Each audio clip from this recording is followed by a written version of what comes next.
por Barcelona en la Primera Guerra Mundial, de otro.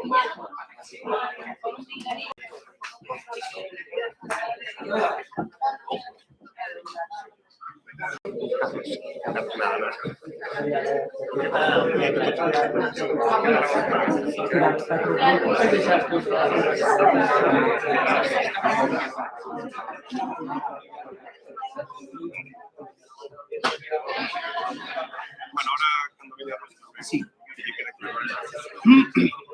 Repito, eso.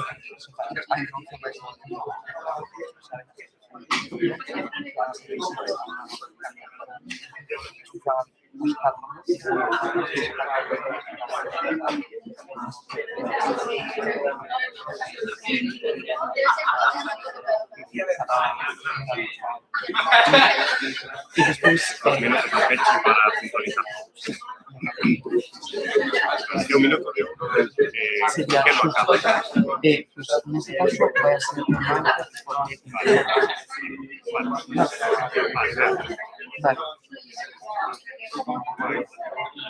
Es que como aquí me tan poco tiempo, después vais a alargar tanto. O sea, nos vamos con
unha candidata concreta, ou se O sea, que eu abro o 1 o 3.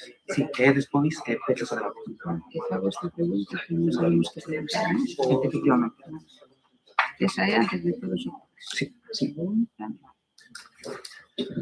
E de todo isto tes así cuánto de competencias? Sí, sí, son, en principio, deste tempo van a ser 88 minutos contados entre... 88 minutos. Sí, este tempo. Fai falta o tempo para formular, contamos un todo en torno de uns 100 a 50 minutos. Pode ser pausa tamén. Non se vai ser esta vez. Entón, tedes os sitios preparados para as vosas fotos para eso. Podes facer o directo.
Bo día a todos e a todas.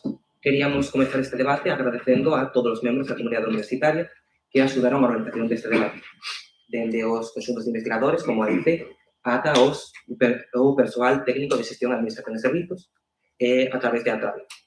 Pensamos que este debate é moi importante unir a toda a comunidade universitaria, xa que esta campaña vai modular como vai funcionar a universidade durante os próximos 6 anos. En particular, queríamos agradecer ás persoas encargadas da organización deste debate, porque sen eles sería imposible. Tamén queremos agradecer á Consellería da Facultade de Ciencias Políticas pola súa axuda para a organización deste evento e á Decana de Políticas que permitiunos utilizar o seu espazo para realizarlo. E, finalmente, moitas grazas ao público, tanto que está presente en directo dende YouTube como que está aquí gastando o seu tempo para ver un debate electoral, por asistir e por permitirnos realizar algo así, e as dúas candidatas que cederon amablemente o seu tempo para poñerse de cara á comunidade universitaria e poder falar con ela e mostrar os seus plans para a universidade nos próximos anos. Moitas grazas pola súa asistencia e esperamos que teñan un tempo agradable e, sobre todo, moi cómodo para poder recibir esta información que iles. Ben, pois, entón, primeiro que imos comenzar facendo é dar unha pequena explicación de como se vai a estruturar o debate. O debate vai a comezar cunha introducción onde cada unha das candidatas vai a contar con 2 minutos para introducir aquelas ideas que considere máis importantes. Despois disto, vai haber un momento para preguntas especies, onde temos unha pregunta dirixida especificamente a Maite, unha pregunta dirixida especificamente a Rosa, que contarán un minuto e medio para respostar estas preguntas. Vale, unha vez chegados a este punto, o resto do debate vai a estruturar en 4 bloques. En cada bloque contamos con 2 minutos de introducción para que cada unha das candidatas propoña aquelas liñas que considera máis relevantes respecto desa temática e a partir de aí empezaremos coas preguntas. En cada bloque haberá 4 preguntas.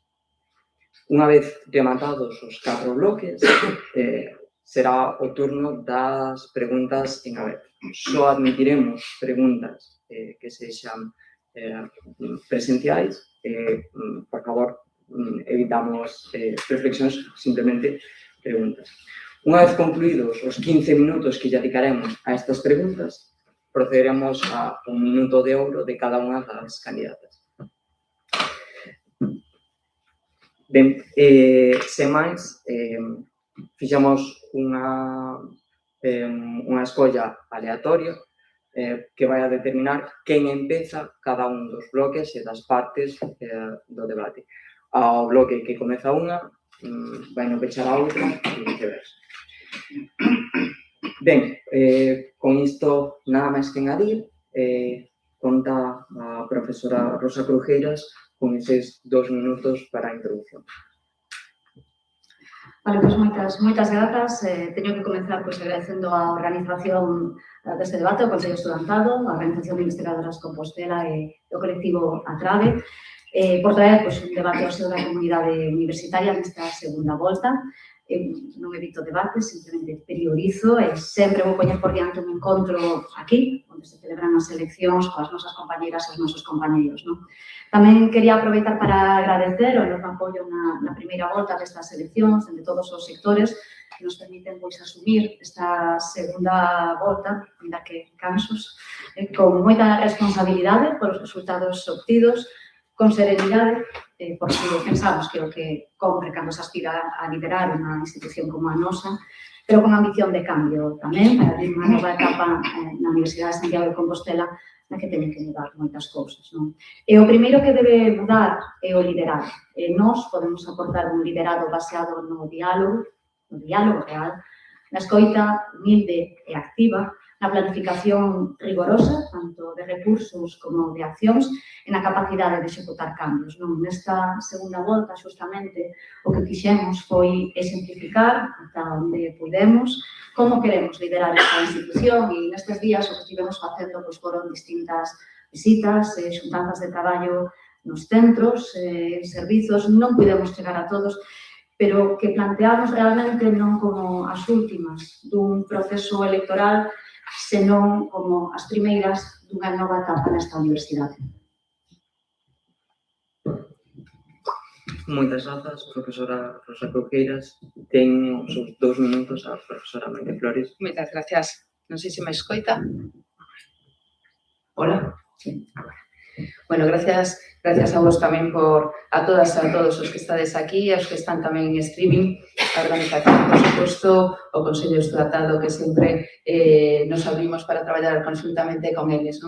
En especial, bueno, antes de comenzar, nestes 2 minutos que temos aquí, vou aproveitar tamén para explicar un pouco a situación que nos acontece neste debate, porque houve algo que quizás teñamos que explicar. Nos, simplemente por saúde democrática, decidimos aceptar todos os debates que tiñan lugar nesta segunda volta, porque nos parece que é o máis higiénico democráticamente para poder confrontar precisamente os programas, e así o aceptamos. Entón, neste caso en particular, o que sucedeu foi que houve debates que se nos solicitaron, como por exemplo de Gradian, para discutir sobre o que era un pouco a transferencia de investigación na universidade. Somente nos aceptamos ese debate, tamén houve outros de medios públicos, como foi Onda Cero, nos Diario tamén nos aceptamos eses debates. E aceptamos tamén o do Consello Estudantado precisamente porque para mí os estudantes tedes que ter unha referencia especial, porque sois a razón de ser na nosa universidade.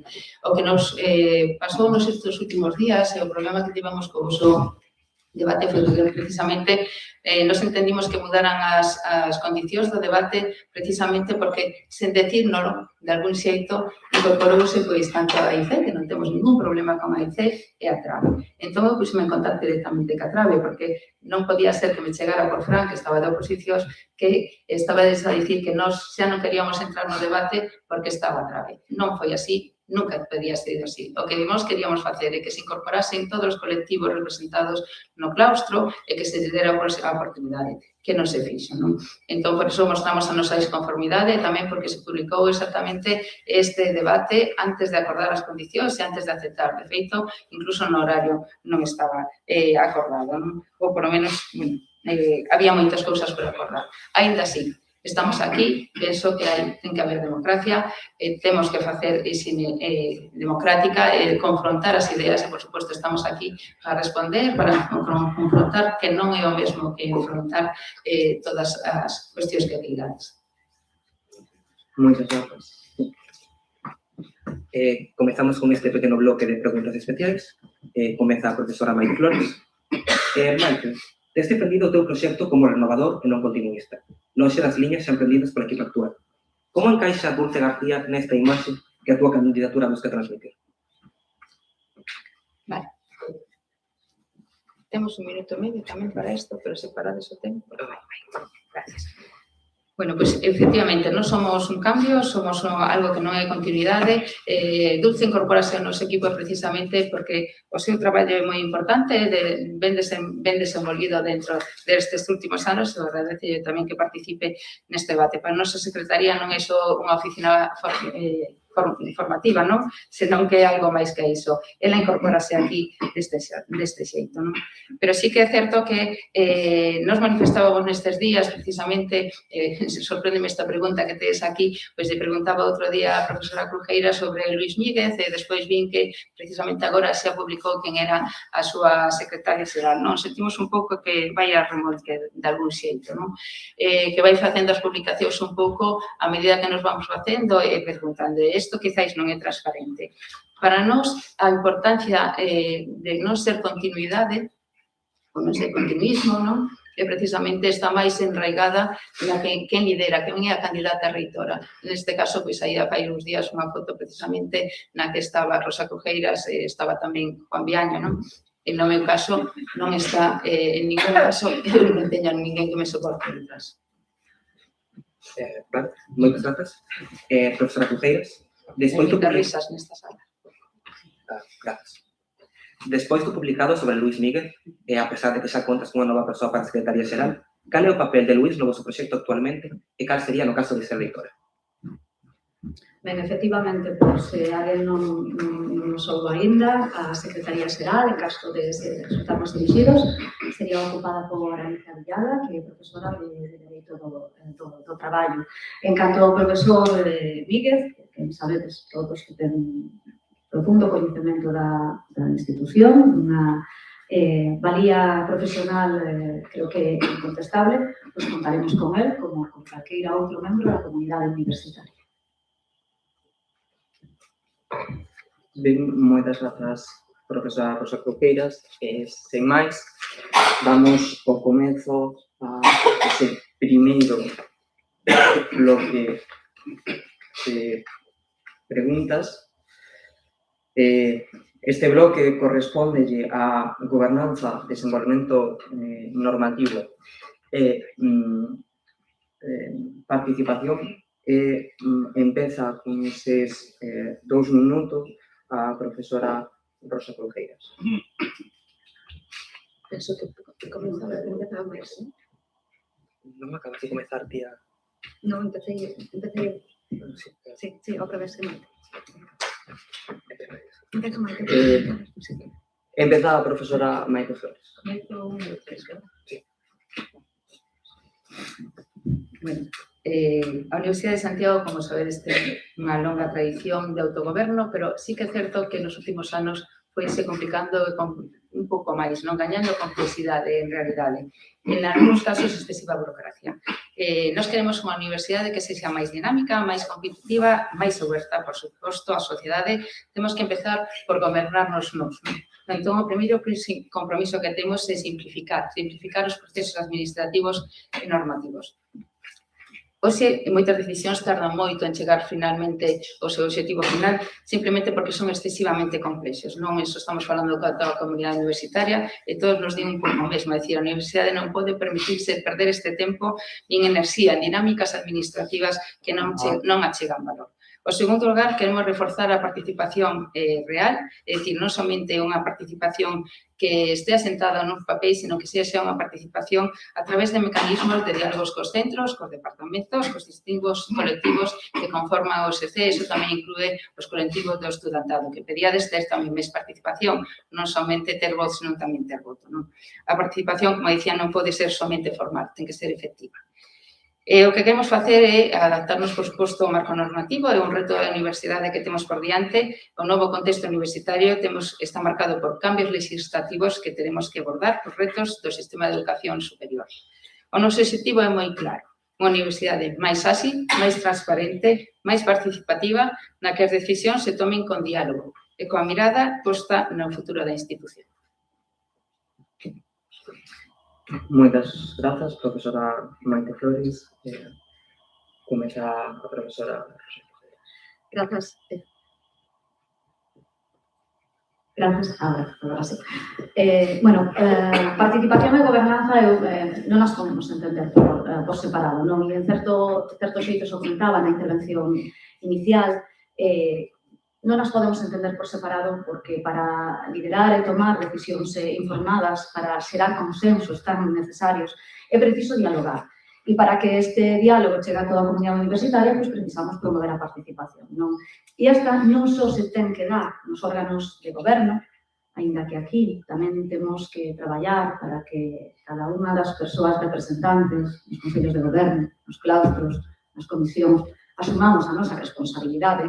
Creo que tamén temos que facilitar ese diálogo coas outras estruturas, non? E por eso vos dicía que nós, é o que estamos facendo nesta primeira parte, nesta segunda parte da campaña, non?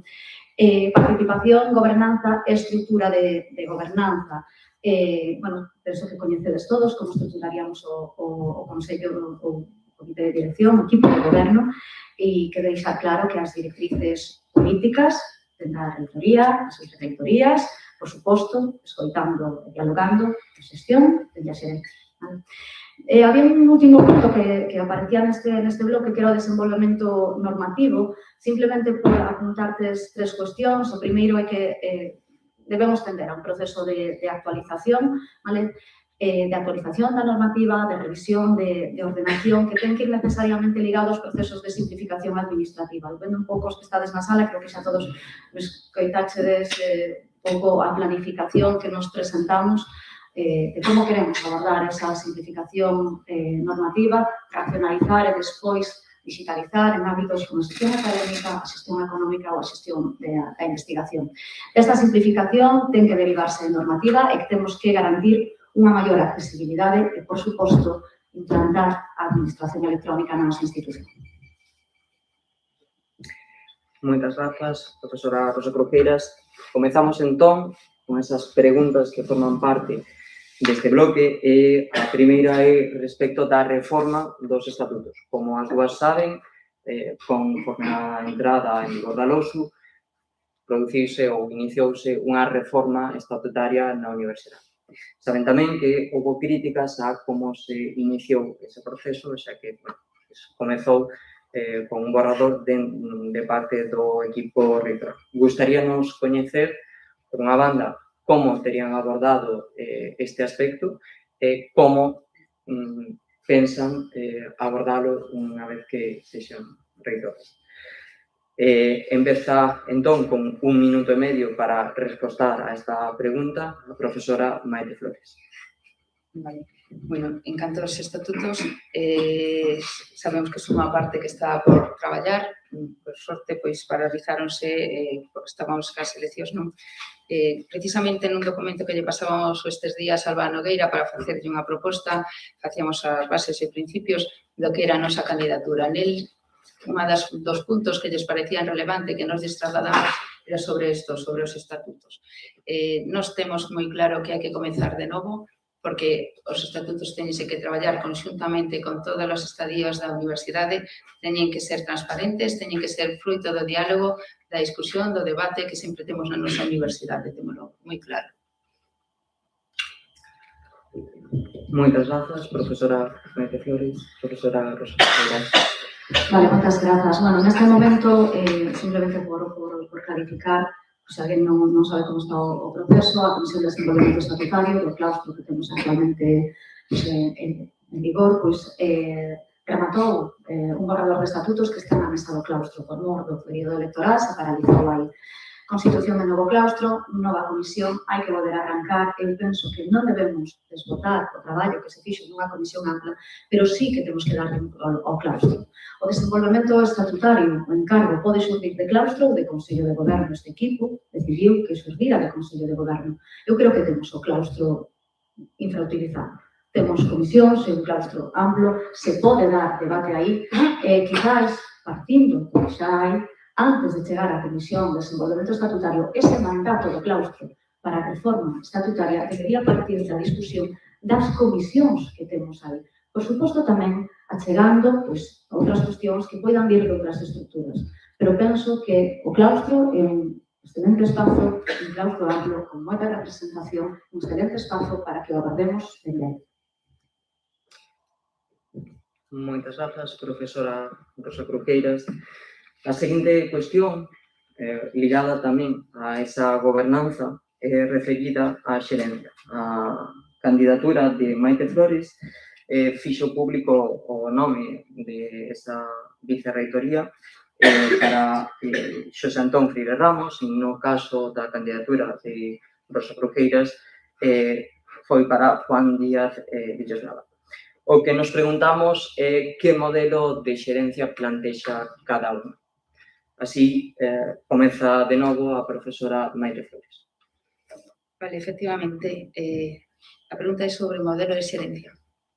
Vale, pues efectivamente, nos publicamos estes días que o noso xerente iba a ser Xosé Antón Freire, que todos os coñecemos, foi da casa, eu sempre dixera que íbamos ter alguén que era de fora, pero coñecía ben a universidade, levábamos tempo traballando. Efectivamente, a decisión foi porque traballando ca xente da casa, pois indicouse de algún xeito que sería unha boa chega. E quero neste punto tamén, aínda que saía estes días na prensa, que as dúas elixiéramos persoas moi significadas políticamente, isto non é así, ou vexo algo moi diferente. Un caso claramente político, porque está intentando chegar á alcaldía de Coruña, e no outro caso é unha persoa técnica que, bueno, eu pido un Por pouco... favor, antes de ruido, si mantemos o non sei, por favor. Sí. Por favor, continúe, profesora. Gracias. En outro caso, un perfil moi técnico que está no Concello, eu digo o mesmo, tanto pola parte da miña contrincante como pola xente da sala, preferiría os que parades o controlador, porque ou mantemos un pouco de respeto, que é o que nos está facendo fora de aquí, ou senón, pois, non imos seguir con este debate. Entón, agradeceche que pares o tempo, que volvamos a iniciar, e que nos respetemos todos, que penso que é o que temos que facer nesta comunidade universitaria. Disculpe, profesora Maite Flores, o tempo sí que se parou. Vale. Sí, non sei se quere... Si quero volver a empezar, non hai problema, se quere volver a empezar. Vale, despois, entón, podei volver a comenzar contando con ese... Continuo co discurso, decía que claramente son dos perfis bastante diferenciados, penso o noso é un perfil técnico que estaba pois, nun posto técnico dentro do Concello. Non? Nos traballamos simplemente con este perfil porque me parece un perfil válido. Creo que moitos de vos sabedes que é un perfil válido, tanto Xosé Antón como pasante. Non? Son perfis válidos e eu tamén en aras a transparencia gostaría de decir outra cousa, non? Temos outros exemplos. Un exemplo, por exemplo, hoxe mesmo comunicouse que Juan Atei ia ser o delegado de saúde, que é unha persoa que respeto para a súa valía porque é moi bon traballador.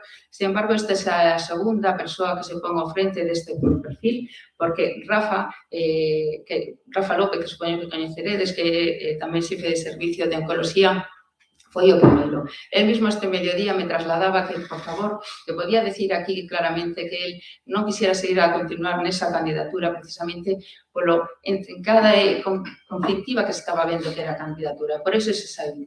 E tamén me decía Enrique Domínguez, que é quen vai ser o meu delegado de saúde, que transmitira públicamente nesta sala que, aínda que Juan Atei di que vai ser el durante un ano e despois vai continuar Enrique Domínguez, que eso non vai pasar, que esta mesma mañá chamou a Ramón para decirle que non seguise mentindo, que houvese transparencia, que non o iba a facer. E volvendo ao modelo de gerencia, imos ter un modelo de gerencia que o que se trata de que vai a modernizar a administración, xestión digital, por suposto, baseada en datos. Moitas grazas. Profesora Rosa Cruqueiras. Bueno, ben, simplemente unha pregunta sobre a Juan Díaz Villoslada, 38 anos de servizo público, é certo, que estivo 6 anos en en política, o seu currículo, lembran vostedes que é experto en gestión de personal, contratación, captación e xestión de fondos europeos, de feito, nos seus primeiros anos na administración implantou carreira horizontal. Sobre a encomenda de xerencia, isto eu creo que xo dixo no debate anterior do que organizaron os colectivos do PTSAS, a encomenda de xerencia será a xestión eficaz, eficiente e sostible de recursos económicos e administrativos. Nos apuntábamos a un modelo con 3 vicexerencias, non? Unha vicexerencia de Economía e Orzamentos, outra de Xestión e Persoal e outra de Servizos á Comunidade Universitaria. Entón, eu sei que estes días esta pregunta tamén dice, e Emilio Martínez, non? Bueno, pensade que temos que pasar un modelo de estrutura directiva a un modelo de vicexerencias. Entón, nese proceso de transición contaremos con Emilio para que apoie tamén a Juan na configuración dos equipos. Non temos os nomes dos vicexerentes, moitos non os estades preguntando. Eu o que falei con Juan e que queremos que chegue, que vos coñeza e que decida tamén como configura o seu equipo. É un perfil técnico, é un perfil solvente e eu creo que, ademais, que, bueno, pois, por o seu carácter dialogante, penso que pode ser o cambio que necesitamos nesta universidade. Moitas grazas, profesora Rosa Cruqueiras. Pasamos, entón, á terceira pregunta neste bloque que dicíamos que era de gobernanza, desenvolvemento normativo e participación. Neste sentido, sabemos que se plantexou a existencia únicamente no marco da universidade de asociacións únicamente de estudantes. Tamén nos gustaría saber se contemplan a existencia de asociacións diferenciadas de estudantes e asociacións que formen parte da comunidade universitaria, non sendo de estudantes, nesa mesma liña como plantexan a súa proposta orzamentaria a este respecto. Moitas grazas. A primeira en responder a esta cuestión é a profesora Maite Flores. Vale, pregúntoche primeiro, penso que se respondei a anterior de primeira, pero asociacións que non sexan estudiantes, por exemplo? A Asamblea de Compostela, por exemplo. Ou unha asociación de petexas ou de calquera outro colectivo da comunidade universitaria. Vale, perfecto. Pois contemplamos calquera tipo de asociación para financiar. Pois sí, eu penso que decía estes días precisamente nas diferentes conversas que tive en estes días con colectivos, a universidade ten que promover de algún xeito a actividade que se fai, porque é unha actividade que é para a universidade realmente, é dicir, revirte na universidade, non? Entón, temos previsto xa facer, que xa nos chegaron dende outros colectivos tamén e dende outros estadías, facer unha recolla de as asociacións que temos, ainda que sabedes que as asociacións tamén para ser formalizadas teñen que estar na xunta, bueno, na gobernanza, pero sí que temos previsto facer isto para impulsar, se os orzamentos o permiten tamén, non? Impulsar tamén este tipo de actividade, porque ao final, pois, o traballo de todas e de todos vos tamén repercute directamente no beneficio da universidade. Moitas grazas, profesora Maite Flores e profesora Rosa Cruqueiras.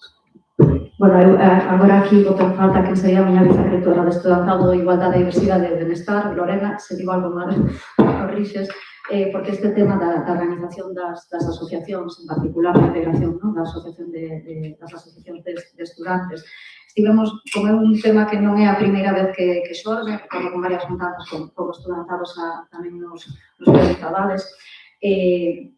O que observamos foi como dous modelos. Neste momento hai un rexistro único de asociacións onde están todas, que todas concorren ás axudas, pero o que estivemos vendo en outras universidades é que pode haber dois rexistros diferenciados ou ben ainda que sexa un rexistro, bueno, pois como con dous bloques, non?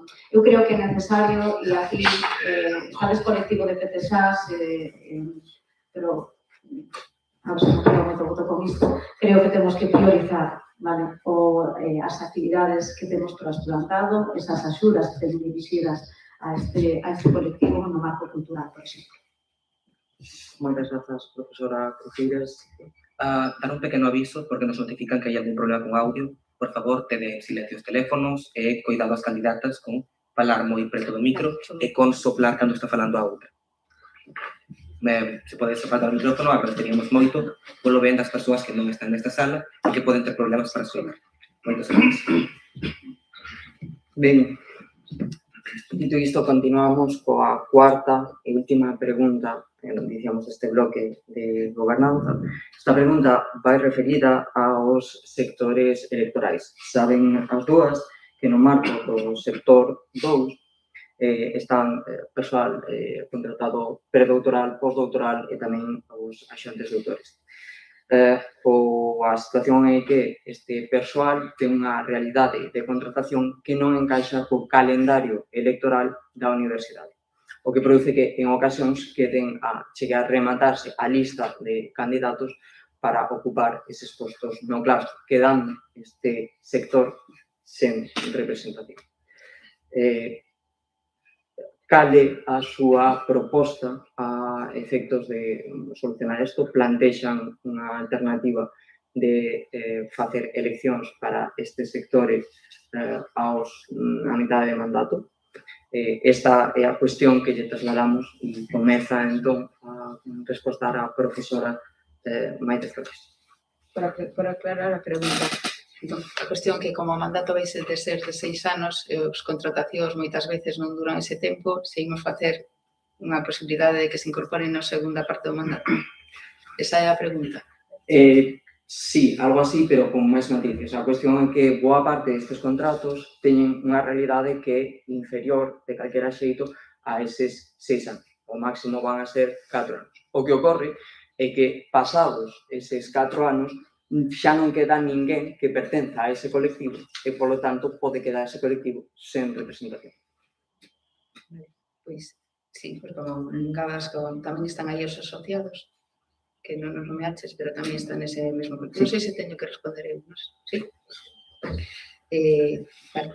Hai colectivos que efectivamente teñen tempos máis longos, non? Hai outros que desaparecerán, por exemplo, os axudantes doutores, que sabedes que unha das nosas propostas é que precisamente aqueles que teñan acreditación para unha plaza no posto superior ou máis estable, promocionalos e demais, entón eses tamén desaparecerán, efectivamente.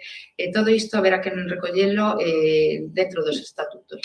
Haberá que recoller como se vai facer todo isto e a normativa haberá que desenvolvela. Entón, por suposto, eu decía antes, vamos facer un goberno baseado no diálogo, na escoita, entón todo isto podemos trasladar e escoller. Por eso decía tamén que tiñamos que, ao mellor, desbotar o traballo feito, porque finalmente ata houve dúas propostas ben diferenciadas por parte da Comisión de Estatutos, pois o ligaba un pouco así, non? É dicir, recoller moitas cousas que non están recollidas nos estatutos, isto podría ser unha delas. Moitas grazas, profesora Maite Flores. O turno para a profesora Rosalba. Sí, a ver se me escoita ben. Vale. A ver se non o digo. Eu creo que aquí o que temos é algo de descoordinación, non? De calendario para a remuda dos sectores. No claustro estudantado cada 2, me parece, e no para outros órganos estudantado cada ano e outros colectivos cada 2. Creo que tamén o que temos é un problema da agilidade na remuda da convocatoria, non, destes postos. Creo que agora sí que co mandato de 6 anos habería que replantearse esas eleccións cada 2 anos para garantir que sempre temos esas listas cubertas, non? A verdade é que non sei como plantearon outras universidades, eu penso que máis que unha cuestión de estatutos é máis unha cuestión de regulamento electoral xeral, que me parece que tamén, despois destas eleccións, con un novo marco, a 6 anos tamén, como que lle deamos unha volta. Moitas grazas. Con isto concluímos ese primeiro bloque de gobernanza. Comezamos con segundo bloque, en particular sobre política económica e infraestructuras. Neste caso, pode comenzar o bloque Rosa Crujeiros, que comenzará as preguntas de todo o bloque. Bueno, ben, o primeiro que eu creo que nos temos que dotar, non, dunha verdadeira política económica. Isto require planificación para a súa execución, por suposto, recursos, non? Eu creo que son dúas cuestións que temos que ter en conta. Primeiro, a política, non, na estrutura de goberno, dende onde se lideraría, nos contaremos cunha vicerreitoría de Economía, Infraestructuras e Sostenibilidade. O responsable desta vicerreitoría sería Pablo Bodurán, que, bueno, pues é profesor da Facultade de Ciencias Económicas e Empresariais. A política plasmase nos orzamentos. Entón, nese senso, como podedes ver tamén no programa, temos que apostar por actuacións no marco do persoal, de políticas sociais e, por suposto, de infraestructuras. E infraestructuras condicionan moito tamén como podemos executar os nosos orzamentos. Ven aí na negociación do plan de financiamento, no 26 estará prorrogado, dependendo do que aconteza en Vigo, pues chegaremos ou non ao 27, e para negocialo, eu creo que é importante, primeiro, que reclamemos que se chegue ao 1% de investimento na educación superior, vale, o 1% do PIB de investimento na educación superior, como marca a LOSU. O segundo é que a nós nos condiciona moito as infraestructuras, aparellado o plan de financiamento vai un plan de infraestructuras. E nós temos que saber exactamente tamén cales son as nosas necesidades. Así que o que partiríamos inicialmente, aproveitando este período, mentras non se comenzan as negociacións fora, temos que facer a diagnose dentro de canto precisaríamos nós para, no ámbito dos investimentos en infraestructuras, para poder acometer o maior número de horas posibles. Entón, eu creo que isto é importante, esta diagnose previa, para poder concorrer a negociación coa Xunta, que sabemos que nunca é sinxela, coas maiores garantías e tamén coa maior honestidade. Moitas grazas. Podo tomar agora a palabra Maite Flores para presentar as súas ideas. Ben, pois, nos pensamos efectivamente a política económica da universidade non é somente unha cuestión contable, tamén é unha cuestión moi estratégica, non? As decisións sobre financiamentos, investimentos e infraestructuras determinan realmente o futuro da universidade, deixan unha pegada a cada unha das decisións que nos tomamos. Antes de tomar unha decisión sobre infraestructuras, deberíamos pensar sempre como vai repercutir eso pois, en 10 anos, non? Por non tomar decisións, como se fixo en anos anteriores, de vender certos edificios que agora mesmo poderíanos pois, avalar ou resolver o problema que temos de vivenda dentro da nosa universidade. Non estou falando do antigo hospital, por exemplo. Nos últimos anos, por suposto, que se fixeron avances, pero tamén é evidente que seguimos arrastrando moitos déficits importantes en planificación e mantemento de infraestructuras. Nos levamos como un dos plans basais facer primeiro o mantemento de todas as estructuras que temos, porque cando temos infraestructuras cuidadas temos un valor e cando non, pois temos realmente un lastre, non? Entón, temos edificios que precisan actualización, moitos, poderíamos facer listado, temos a Facultade de Historia, que necesita precisamente porque patrimonio pois un investimento bastante elevado. Temos tamén a Facultade de Filoloxía, que tamén necesita investimento. Estes días que estivemos ali, vimos efectivamente como é inaccesible para calquera persoa que teña calquera incapacidade, non? Incluso temporal, ainda que se rompa alguén na perna. Incluso haberá que facer allamento térmico tamén, non? O noso compromiso é avanzar en crear planificación económica máis orientada ao que son as prioridades estratégicas. E dentro disso temos que reforzar a capacidade da USC por captar recursos externos. Neste momento, precisamente, cos fondos Next Generation sabemos que estamos a perder esa captación de recursos externos, pero tamén nos dá vistas de que non podemos somente depender de certos recursos, senón que temos que facer amplitude de miras e traballar pois arreo por conseguir financiamento. Falo sempre de financiamento dentro do marco público para que despois non se tergiversen as palabras. Temos que defender a nosa universidade. Moitas grazas. Concluímos o tempo e comezamos coa parte das preguntas do bloque. Imos comezar preguntando sobre o papel das entidades públicas, das entidades privadas na nosa universidade. En particular, algunhas como Smart Rental Group ou Banco Santander xa están presentes. Queríamos saber que papel deben ter, na súa opinión, na xestión de servizos dentro da vida universitaria, como, por exemplo, na xestión de plataformas virtuais que recollen procedimentos administrativos, a delegación de xestión das residencias ou os bonos comedores. Como en todas as preguntas deste bloque, comeza a falar Rosa Cruceiras.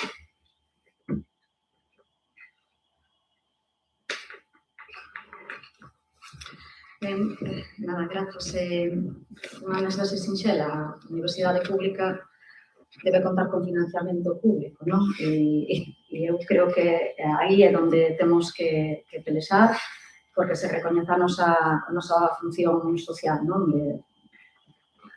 Temos que garantir o acceso á educación superior, producir coñecemento e contribuir ao desenvolvemento social e económico. É certo que temos colaboracións con empresas privadas, non só coas que comentastes, despois me centrarei nunha delas, pero nunca estas colaboracións poden condicionar as nosas decisións académicas nin substituir o financiamento público. Eu creo que temos que partir desa base. O Smart Rental, non sei que grupo,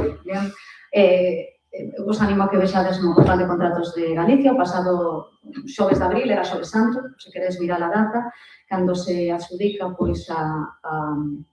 unha licitación para as nosas prazas de residencias, na Lemonade.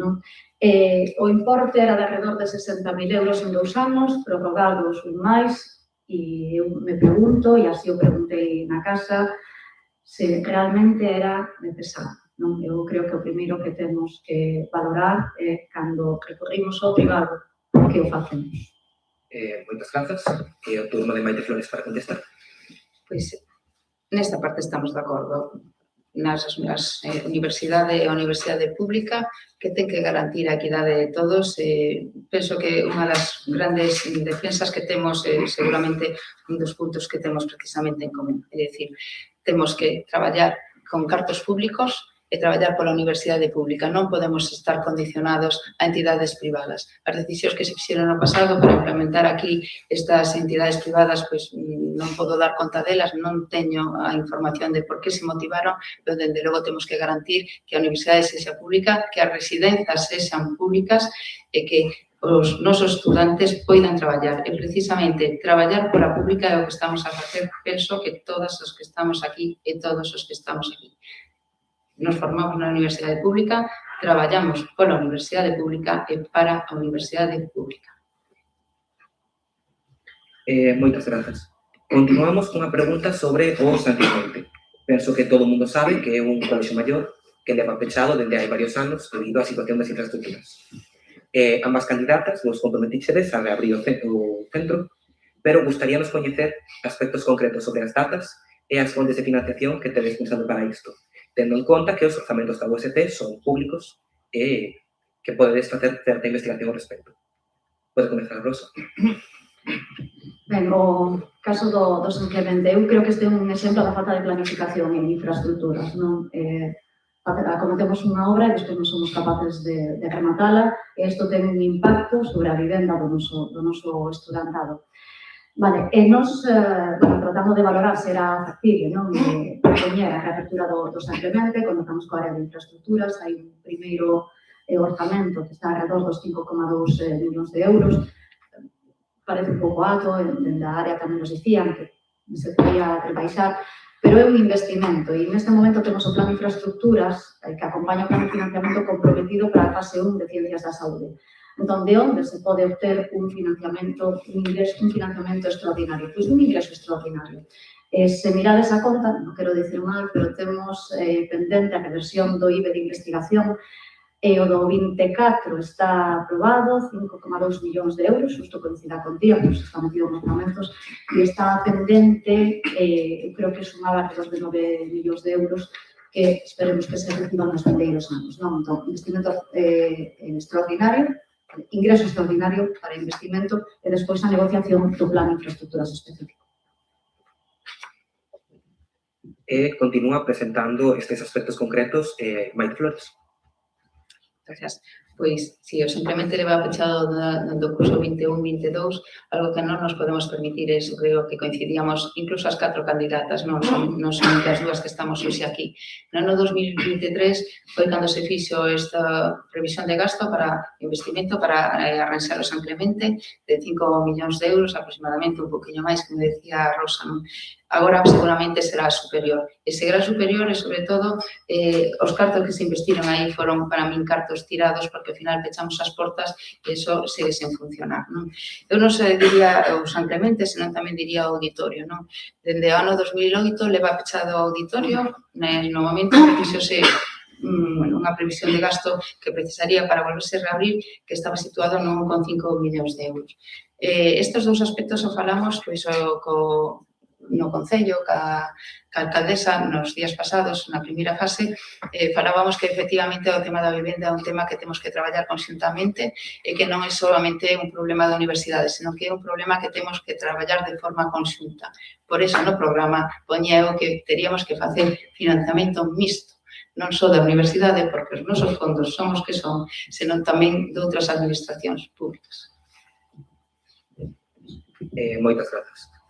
Por contextualizar un pouco a seguinte pregunta, a USC dispón dunha convocatoria de mobilidade cunha dotación de 23.750 euros en 2025 e un límite de 300 euros por solicitude e exclúe explícitamente o persoal adscrito a centros singulares e grupos de referencia competitiva. Mentres que outras universidades, como a UDO, ofrecen un paquete de 130.000 euros para axudas de congresos e estadías que non excluen a ningún tipo de persoal. Ante esta diferencia e a presenza de outros programas en distintas universidades, gustaríanos coñecer que medidas concretas propón cada equipo para mellorar a dotación económica e a cobertura de axudas propias para a mobilidade. Pode comenzar a nosa conferencia. Bueno, primeiro que teríamos que saber, e por non prometer nada en Baleiro, é como está a situación orzamental, vale? Antes de facer calqueira previsión. En termos de mobilidade, temos un reto por diante tamén, non? Porque o colectivo de profesorado axudante de doutor que se incorpora á universidade, agora para hacer as acreditacións van a precisar ter meses de estadía fora, o cal haberá que tamén ter en conta novas axudas para este colectivo. Neste caso, se poden marcar dentro dos programas de axudas propias de investigación que nos obriga a LOSU. Neste caso concreto de axudas que comentades, todas as axudas non teremos que valorar canto se poden ampliar. De todos os xeitos, no noso programa, comentarnos que hai unha serie de axudas que sí que queremos priorizar, que son todas as relacionadas co social. Vale? Ao longo da preparación do programa, en distintas conversas, nos comentaban da necesidade de reforzar ou de manter as axudas, por exemplo, os comedores, vale? Axudas non só de mobilidade, senón, que son ampliadas neste momento, xa que a vivenda tampouco non está nas cidades, temos que deseñar políticas sociais e nos priorizaríamos este tipo de axudas. Continúa a profesora Maite Flores. Gracias. Pois sí, temos diseñado un plan propio de investigación que queremos reforzar porque esta universidade, pola política que seguiu nos últimos anos, non o ten. O mellor dito desapareceu, non? Si hai noutras universidades.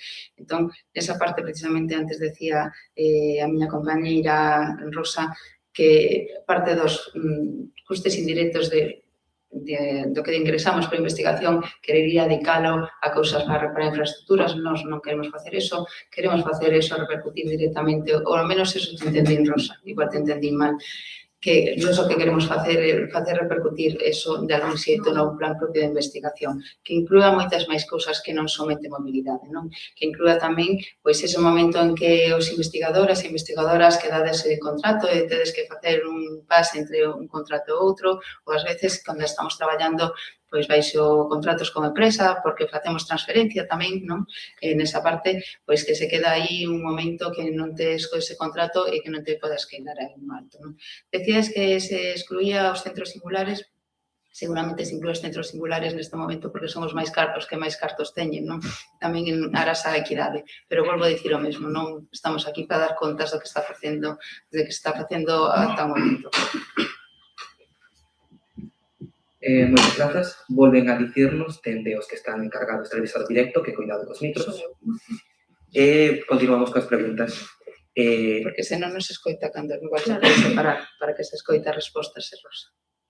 Unha vez máis, para contextualizar, varias empresas, tanto públicas como privadas, están implementando novos tipos de retribución flexible para que os traballadores poidan recibir parte do seu salario mediante tarxetas de restaurante ou tarxetas de transporte, permitindo un aforro de IRPF. Nun momento de carestía de vida e de difícil captación de persoal, gustaríanos saber se considerades que a súa implantación na USC sería un proxecto que debería realizarse. Rosa? Só un matiz, non me refería sobre a pregunta anterior, non me refería aos custos indirectos, senón á reversión do IVA de investigación. Carai que as preguntas, Isto é da lei do IRPF. Isto, a ver se me lembro ben, isto foi unha emenda que presentou a IC no claustro. Vale? Foi unha emenda que presentou a IC no claustro, lembro o reitor dicindo que non era viable dentro da universidade. Sí que o é, non só as empresas, non algunha administración, non xuraría que algún instituto de estadística, isto, bueno, foi o que se planteou non? Na discusión do claustro, se me lembro ben. Foi unha emenda que se retirou, finalmente. Vale? Dispostos a estudala. Tamén sabemos que calqueira medida de acción social se integra en capítulo 1 e requiere negociación sindical. Entón, se hai a demanda, se negocia. E concluímos este bloque coa intervención de Maite nesta pregunta. Pois sí, tamén, nesta parte tamén estamos de acordo, é algo que hai que mirar, negociar, ver se ten viabilidade, canta xente tamén querería atender a isto, non? Se hai de empresas, precisamente a empresa no que está meu marido, que agora xa podes contestar que non vai ser o xerente desta universidade, teñen habilitada precisamente este tipo de recursos, dalles moita complexidade dentro do que é a xestión da empresa, porque hai xente que a quere, xente que non a quere, pero ainda así que saibades que si retribúe no IRPF nestes momentos. Eso é falso que estáis a dicir, si que retribúe no IRPF, é dicir, é como complementos salariais que teñen en conta o IRPF tamén, vale? É como, por exemplo, cando teñamos a matrícula gratuita dos nosos fillos, non? Por contextualizar, falábamos de aforro, non de supresión, pero continuamos finalizando este bloque, por terceiro bloque. O terceiro bloque está referido á política de persoal de investigación. O certo é que as dúas candidatas falaron en numerosas ocasións tanto de digitalización como de automatización. Nomeadamente, incluso se falou de ferramentas baseadas en IA. As dúas algaron por unha mellora, unha axilización na burocracia. Deste xeito, o que nos preguntamos o que nos gustaría saber en que punto están as súas propostas en canto á viabilidade. A seguinte cuestión respecto deste mesmo tema é se iso iría da man dunha reducción de prazas do PTXAS. Por último, desta mesma cuestión, como se redistribuiría ese aforro orzamentario. Empeza a profesora Maite Flores. Isto é unha pregunta. Desculpade.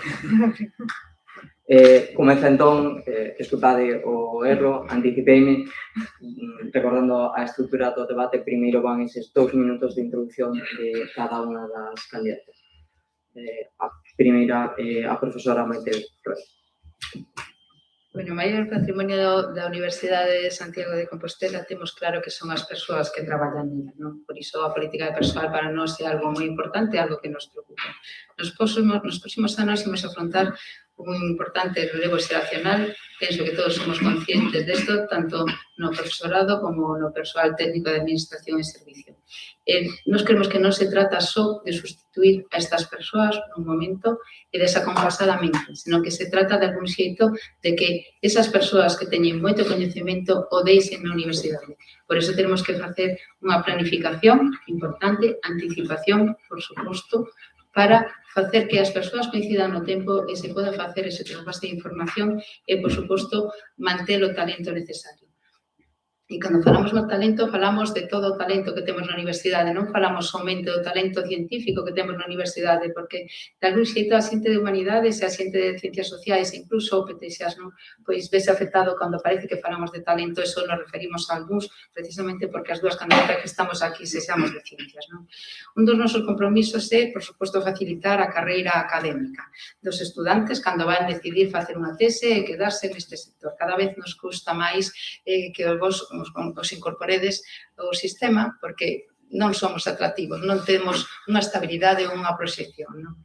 En paralelo, o que queremos facer tamén é reforzar o apoio á investigación. A USC conta con equipos científicos de enorme prestixio, pero moitas veces enfrontase a unha carga burocrática excesiva, non dificulta o traballo, por iso o noso objetivo é precisamente reducir a carga burocrática, que xa vexo que ven unha pregunta despois, así que tenemos tempo de afondar. Isto repercutirá directamente nos servicios de investigación, de apoio a investigación, para facilitar a participación en convocatorias tanto nacionais como internacionais.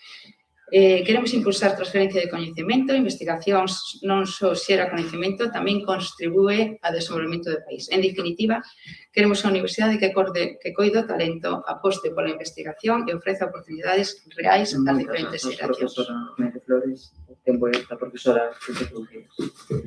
Ben, vou empezar pola parte de investigación, despois digamos con persoal e o que será que temos que dar unha idea, non? O coñecemento como ben común. Temos que xerar coñecemento, temos que transferir e tamén ter un impacto social, non? Entón, nós como institución, grazas a todas e a todos, nos temos consolidado como un referente, non? Na investigación e na transferencia de coñecemento. E proba disso, pois, a alta capacidade que temos de captación de recursos, de captación de talento, nun posicionamento creo que moi sólido en moitas convocatorias. Nos dentro do programa, un pouco para tratarnos de manter e de mellorar este posicionamento que temos, abogamos por o establecemento dunha estrategia de investigación alineada co programa Marco, con Horizonte Europa, con fortalecer a toda a nosa estrutura de investigación, non só centros, senón tamén grupos, e para isto tamén precisamos, obviamente, de persoal. Non só de persoal investigador, senón de persoal técnico de xestión, administración e servizos, non? Entón, en canto a política de persoal, que temos que facer nos vindeiros anos? O relevo xeneracional está aí, as jubilacións no PDI nos vindeiros 5 anos, non? Que botábamos a contas de un 30% máis que nos 5 anteriores, no PTSAS me apuntaban que nos vindeiros 10 se vai a metade do noso PTSAS. E eu creo que aí temos que actuar entre seixos, que son os que nos poden axudar a afrontar este relevo xeneracional con garantías, non? Eu levo dicindo estes días que acollemos regular, acompañamos mal e despedimos peor. Temos que actuar, non? Nos tres ámbitos, con plans de recepción en todos os colectivos, que quede claro como vai a ser a carreira, garantindo as promocións, as estabilizacións e dando seguridade a todo o noso persoal que vai a poder avanzar na súa carreira. Temos que facer un acompañamento en todos os colectivos para que esa promoción sexa efectiva e, por suposto, tamén garantir a transferencia de coñecemento. Moitas grazas, profesora Rosa Cruceiras. Agora corresponderíalle ese tempo a esa primeira pregunta que me anticipei formulando. Reitero as miñas disculpas, pero, bueno, sí que pensamos que sería bo que tiñades ese minuto e medio para afondar nestas ideas e avaliar en que medida as vosas propostas respecto deste aspecto, en que punto Sí, dicíamos que ese marco de contexto era que as súas candidatas apostaran pola automatización e a digitalización, fixan fincapé nunha axilización burocrática. Nese marco, preguntámonos, entendemos que isto vai da man de unha modificación da carga do traballo do PTSAS, preguntámonos en que grau de madurez están as súas propostas a este respecto. Nese sentido, cal vai ser a situación en canto ás prazas de PTSAS, como vai a afectar isto ás súas propostas orzamentarias. Dito isto, o tempo é da profesora Maite Flores. Moitas gracias. Bueno, pois eu aí non estou de acordo. A reducción burocrática non é somente reducción para o PTSAS, tamén é reducción para o PDI e para todos os ámbitos, non? Entón, a cuestión é, isto un pouco por similitude como cando foi a Revolución Industrial, non? Non se trata de reducir prazas do PTSAS, ninguén dixo eso, polo menos na miña candidatura, en ningún momento, non? O que se trata é de reducir esa pesada losa que temos sobre os nosos ombros e que sempre estamos a queixarnos de eso, non? Como de avanzado está? Avanzado cero. Eu decía nun debate que tiñamos as 4 candidatas na primeira volta que efectivamente xa íamos tarde. Non hai avance. Temos planificación, sabemos como queremos facelo e, dende logo, temos un objetivo claro para cada onde ir. Ainda me decían outro día, precisamente, está aí sentado Bela, que estivemos sentado falando co servicio da área TIC onte, decían que Como íamos a cometer isto? Pois íamos a cometelo contando ca xente da casa tamén. E por eso estivemos sentados con eles, haberá que dotar, haberá que investir e haberá que dedicar fondos que a onde queremos apostar. Entón, está claro, non seremos todo o tempo, non? Aí vemos situacións ben diferenciadas, non podemos consentir que haxa moita procesos manuais como os que están habendo agora, non?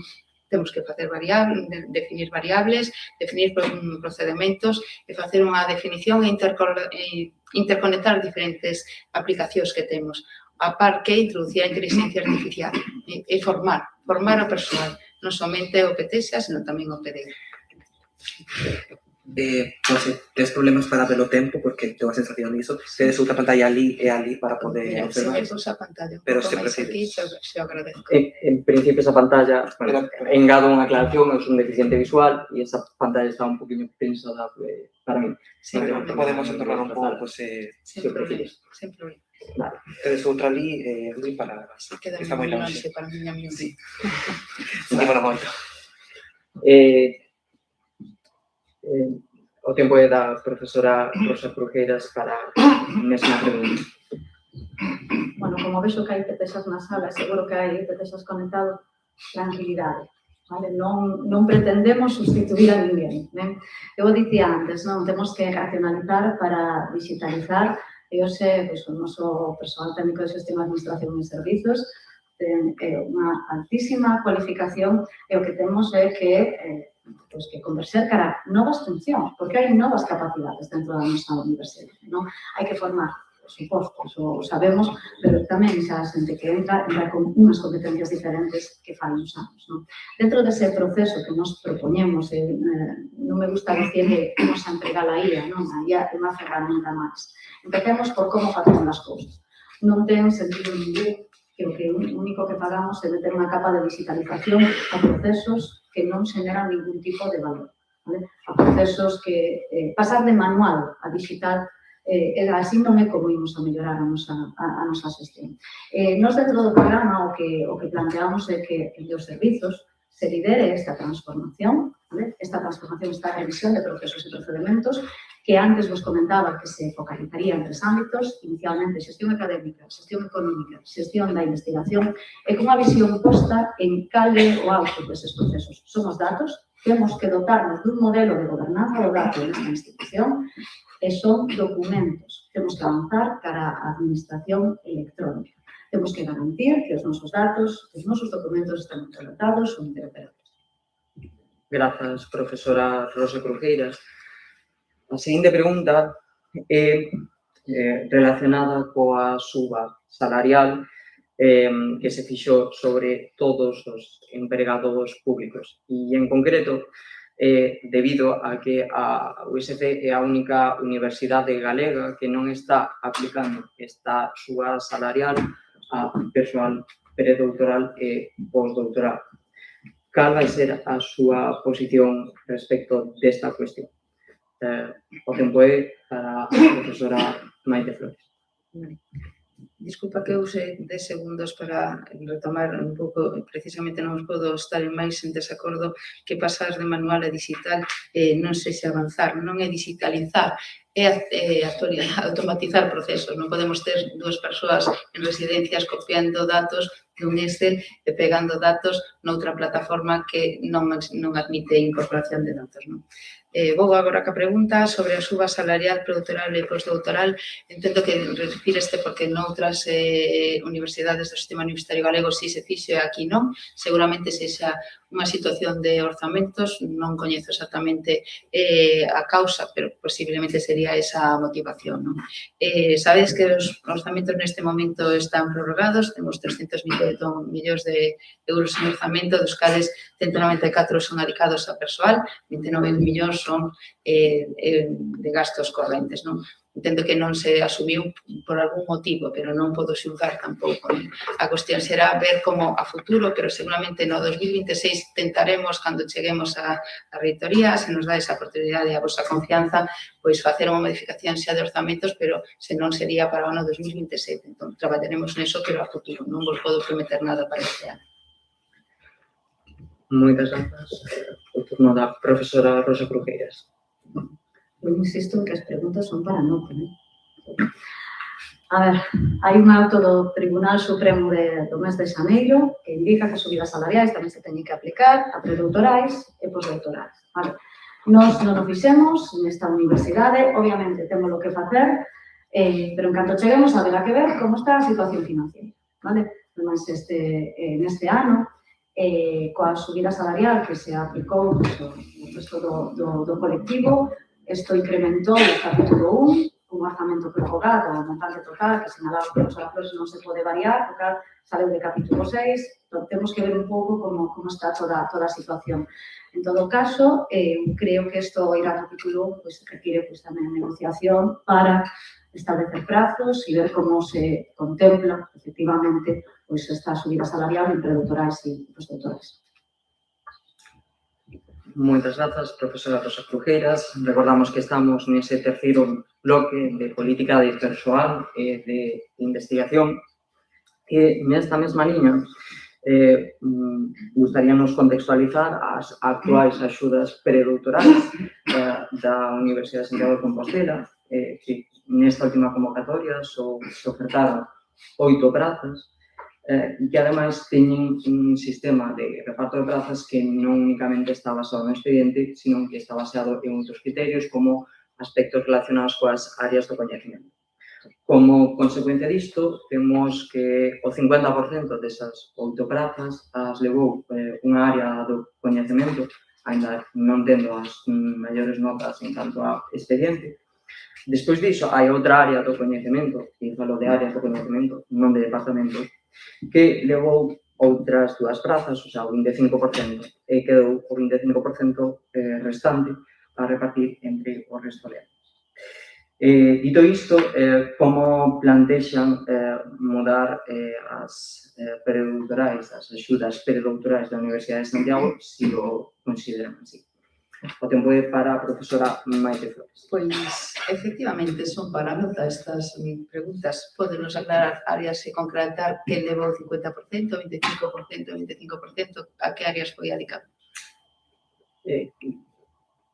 Podo facelo sin ningún tipo de problema. Ese 50% foi a área de medicina, o 25% foi a estomatología. Estomatología tamén dices? Non, a área de coñecemento de medicina que está dentro do departamento, que non recordo agora mesmo o nome, pero hai 2 departamentos onde están as áreas. Pero que decir, tamén do ámbito de ciencias da saúde. Sí, efectivamente. Hai, de feito, entre as 2 prazas que quedan, hai unha relacionada tamén con ciencias da saúde, neste caso con psicología, e unha praza que se xudicou a unha persoa de, creo que estadística e investigación operativa. Feita esta aclaración, Descoñezo totalmente de onde viñan os fondos para estas 8 prazas de investigación con un plan que, como xa teño criticado en outros momentos, pareceme que non había planificación, senón máis ben que íbamos collendo uns tics no que iba surdindo e a cada onde podíamos adicar os cartos. Entón, esta sí que para a nota e vou non suspender porque non sei de onde viñan os cartos e como se defendían.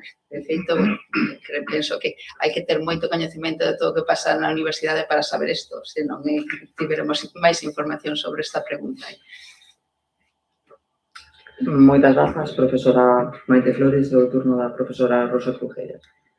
Bueno, eu creo que tanto na asignación das predoutorais como noutro tipo de actuacións en materias de persoal, neste caso o persoal investigador, ten que ir ligado por unha parte a estrategia científica e por outro lado a cuestión do relevo xeneracional que temos. E ademais, hai algún PDI por aquí, sabemos que se nos está incorporando persoal por necesidades docentes únicamente, por necesidades estruturais, e nós o que pensamos é que o que debemos converser é para un reconhecimento efectivo da dedicación académica, que se teña en conta toda a nosa actividade e que isto sexa o que permita balancear os encargos e as necesidades dentro das distintas áreas de coñecemento. Creo que non nos podemos quedar únicamente con esas necesidades estruturais ou esas puntuacións que estaban nesta convocatoria, que xuraría que eran fondos de Santander. Creo que non era así, creo que eran fondos se establecía como axudas propias da universidade. Hai Do outras convenio da mesma duración. de actividades de investigación. Sí. Moitas grazas, profesora Rosa Cruqueiras. Dado que estas axudas tamén tiñan unha duración de únicamente 2 anos. Ben, recordamos este bloque de política de persoal, dedicamos o tempo de investigación.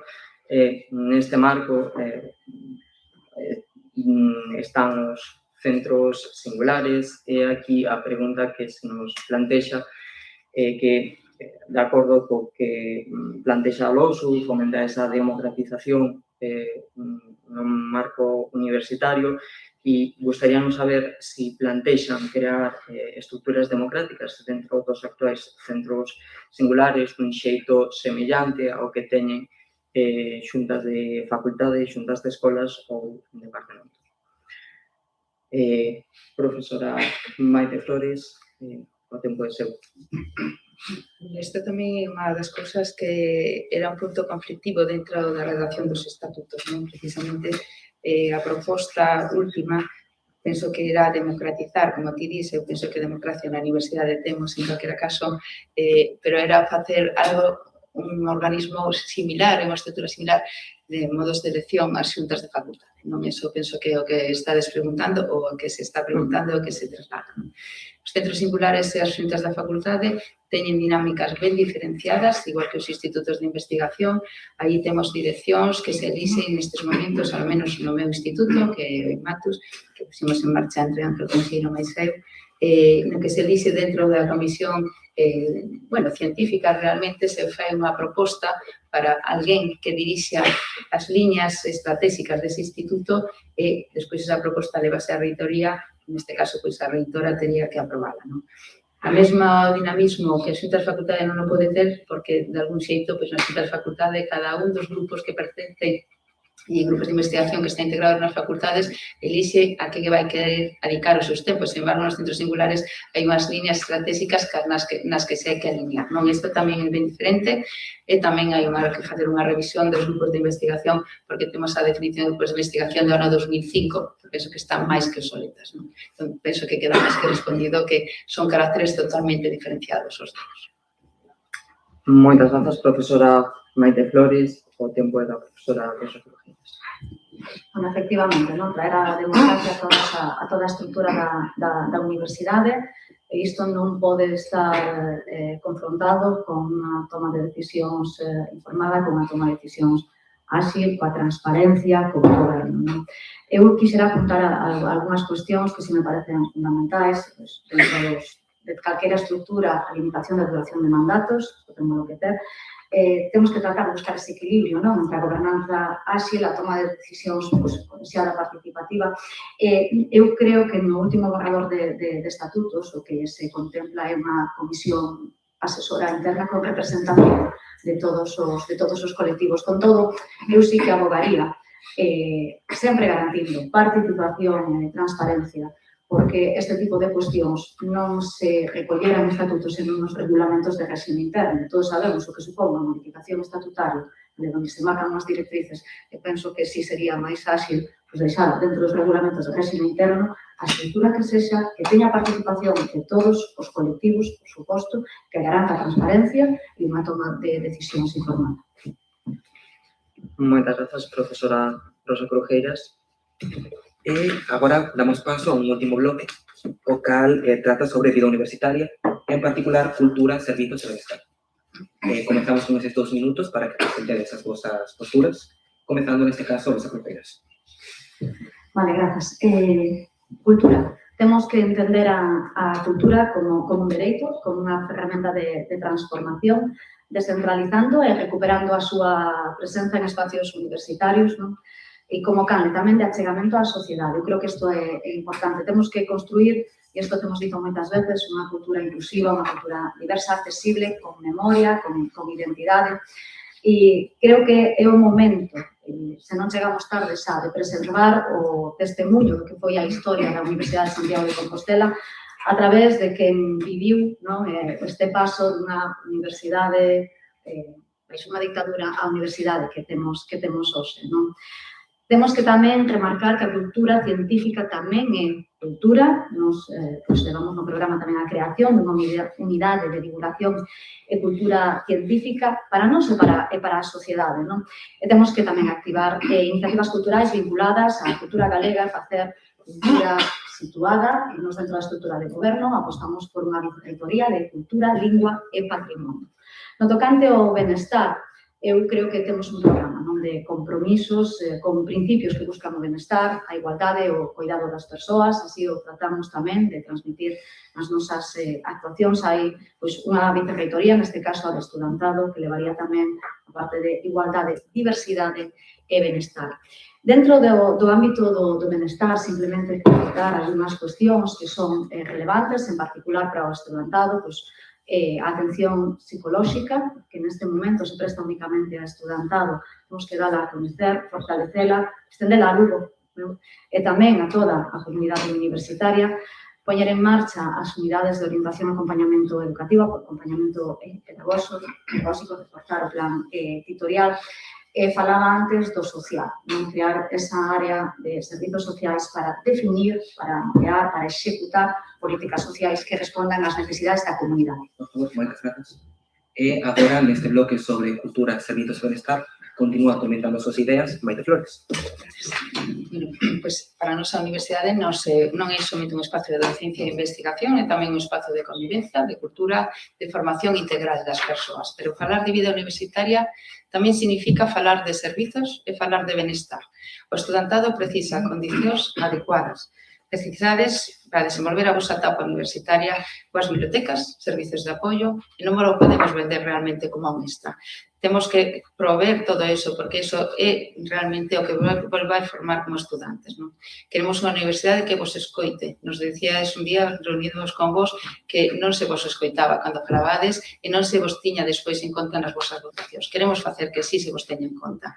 Tamén é fundamental avanzar en políticas de benestar e saúde mental, unha cuestión que cada vez é máis relevante no ámbito universitario. Nos abogamos por algo diferente, prevención. Prevención, precisamente Carlos Montes, que está integrado no noso equipo como vicerreitor de titulacións, traballa ben isto e coñece ben estas actuacións. A universidade debe ser un espazo seguro, debe ser un espazo inclusivo e acolledor para toda a comunidade e, por suposto, temos que reforzar o sentimento de pertenza ao USC. A universidade non é só unha institución, é unha comunidade que se construe no día a día. O noso compromiso é traballar para o USC se xa un lugar no que podemos estudar, investigar, traballar e formarnos como persoas. En relación a isto, vamos trasladar algo que pasou hoxe mesmo e que me preocupa un pouco cara onde estamos a avanzar e a acontecer nesta situación, nestas eleccións. Fun visitar Ciencias da Educación e atopamos ali un cartel que poñía forafascismo ou algo así, co cal non me din por aludir en absoluto, pero despois fixámonos e xusto a carón poñía Maite Baite. Ainda non cheguei, pero simplemente saber que esas accións que estamos a fomentar no estudantado no teu centro, por exemplo, que tes aí, son situacións que non se deberían ter producido. Eu decía nestes días que tínemos que manternos no plano académico, temos que traballar no plano académico, despois destas eleccións temos que seguir a traballar todos xuntos. Moitas grazas. Comezamos coas preguntas, despois de tantas preguntas para nota. Penso que estades contentas con esta, que é moito máis simple. Tendo en conta que nos últimos anos foi relativamente polémico a celebración de concertos na igrexa da universidade, queríamos saber se é unha iniciativa que queredes conservar ou como vai funcionar. Rosa. Está máis sinxela, sí. Non sei se sabedes ao que se refire Iván, non? Aí temos unha cuestión, a igrexa da universidade ten un patrimonio importante que hai que preservar, o cal non só concertos, tamén múltiples actividades, pero sempre respetando o noso patrimonio, é unha obriga que temos, non?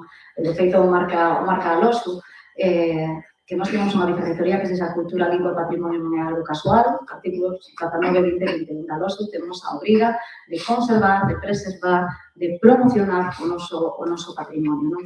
Ademais, como nos sinalamos dentro do programa, a cultura, e vos dicía antes, a cultura ten que chegar a toda a comunidade, ten que chegar á sociedade, ten que estar presente nos distintos espazos. Por suposto, non podemos renunciar á Igrexa da Universidade, pero con todas as garantías, non? Para un espazo tan singular. E aí eu tamén quixera apuntar, non? E xa que falabades dos concertos, eu creo que temos que abogar por unha cultura na que a comunidade universitaria non sexa só espectadora, non? Que tamén temos que formar espectadores e que saiban a apreciar tamén a cultura, pero temos que traballar para que a nosa comunidade universitaria tamén sexa partícipe das iniciativas culturais, non? Entón, nese senso, sí que pensamos que as iniciativas culturais teñen que ser tamén enviar máis na formación do estudantado e que teñen que axudarnos a construir ese punto de convivencia entre os distintos sectores. Non temos moitas cousas que se nos separan unha e outra vez e nos podemos unir a través da cultura. Moitas grazas. Continuamos coa resposta de Maite Flores. Pois eu non poño en dúbida que o equipo actual non deixase de lado conservar o patrimonio, non? Na Igrexa da Universidade. Hai outros sitios onde xa fai moitos anos, pois nos Países Baixos, nas igrexas dedicábanse precisamente, porque xa non tiñan culto, máis que respetable que non o teñan, dedicábanse precisamente pois a facer concertos, espazos de música, non? Entón, eu penso que o que está ben, o que se implementou ben, se funciona ben, hai que mantelo, non? Pero eu afondaba estes días precisamente que o que tiñamos que facer tamén era reabrir o auditorio precisamente por unha demanda social, unha demanda, como sabedes, son de Santiago, xa vos lo transmitín cando me preguntades sobre a festa do Capitolio, como financiaban.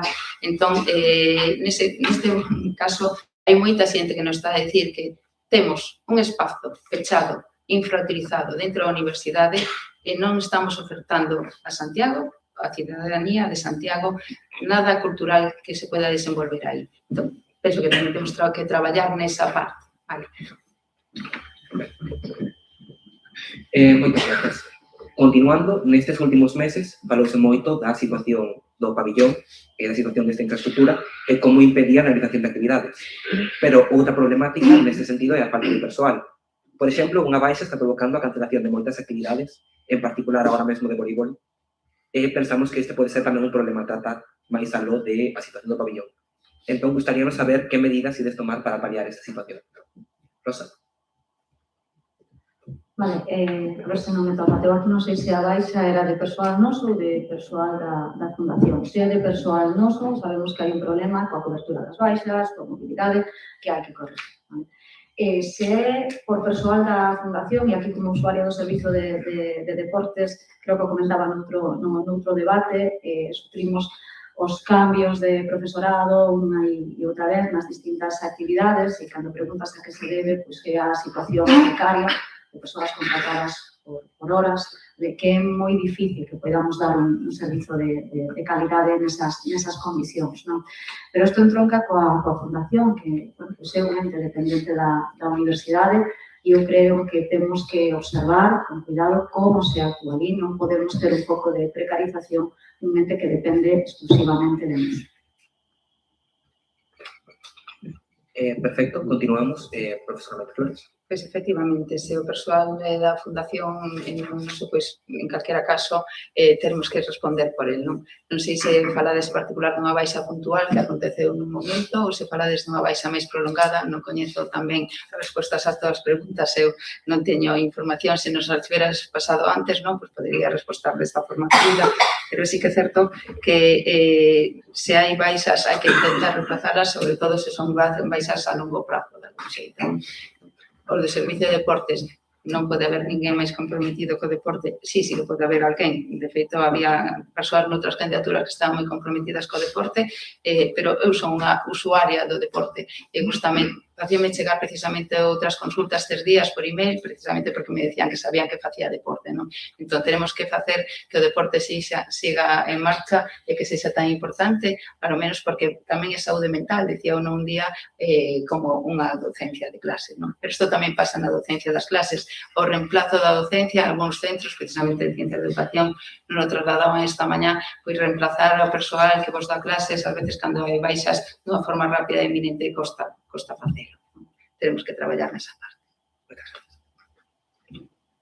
Moitas grazas. Como pequena clarificación para os espectadores, xa que mencionaba, ninguna das súas candidatas recibiron as preguntas para permitir que as respostas non estean tan preparadas e poidan falar realmente do que pensan.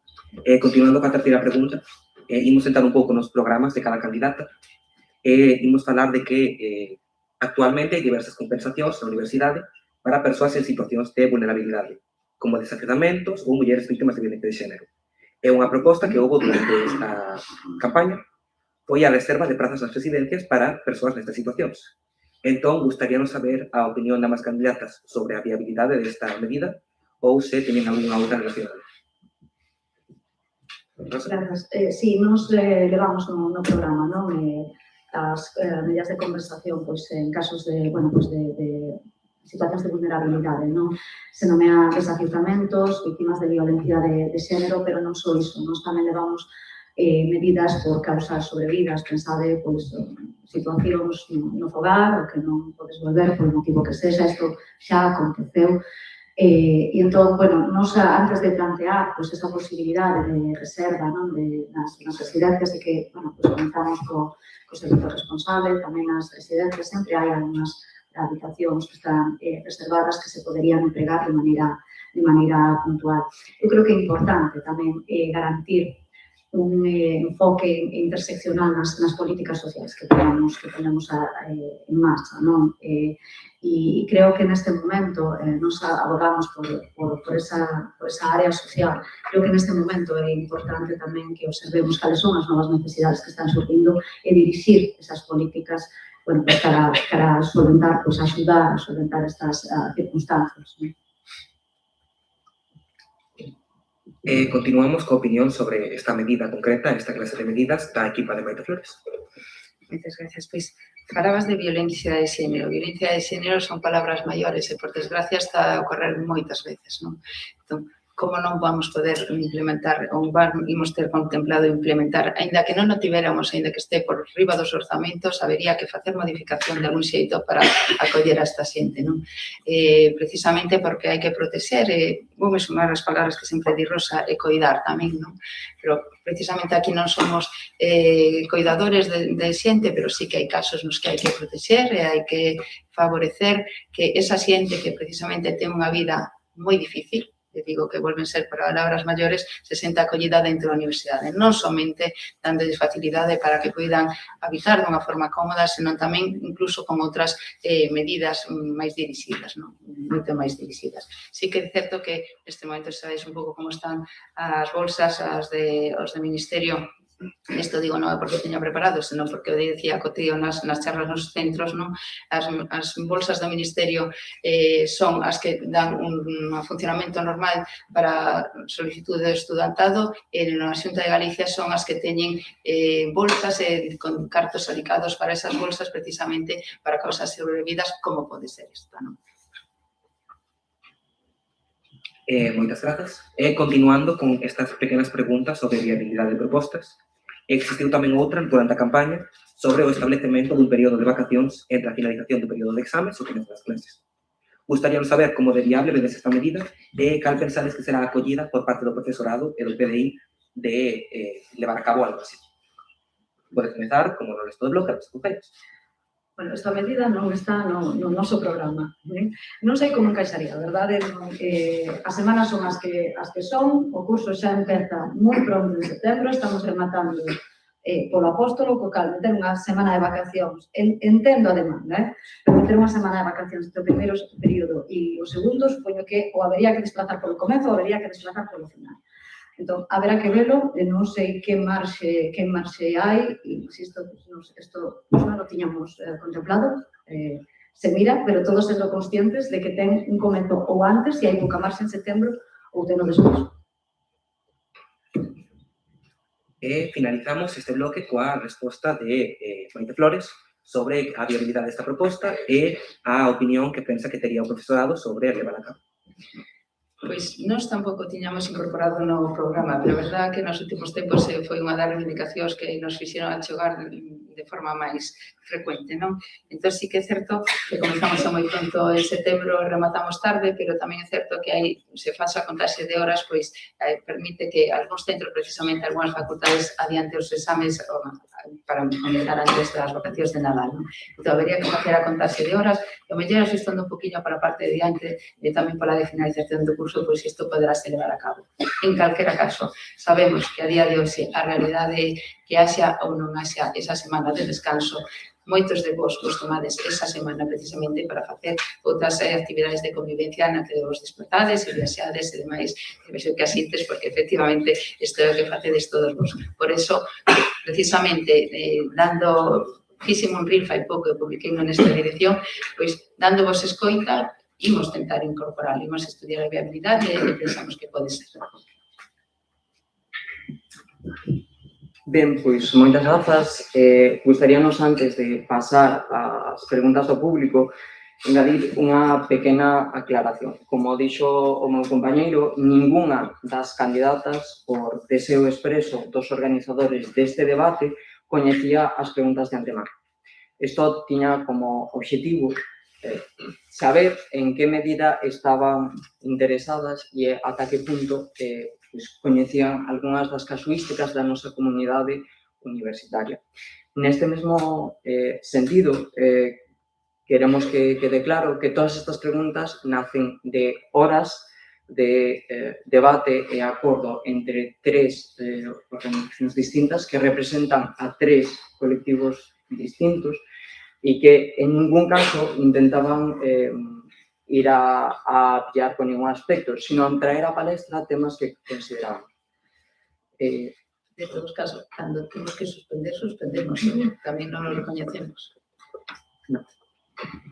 Agora, lamentando moito a hora, porque estamos un pouco avanzados en tempo, co permiso das candidatas, queríamos dedicar 15 minutos a que dende o público poidades presentar calquera pregunta que teñades para as candidatas. Non sei se existe alguén que queira formular unha dúbida.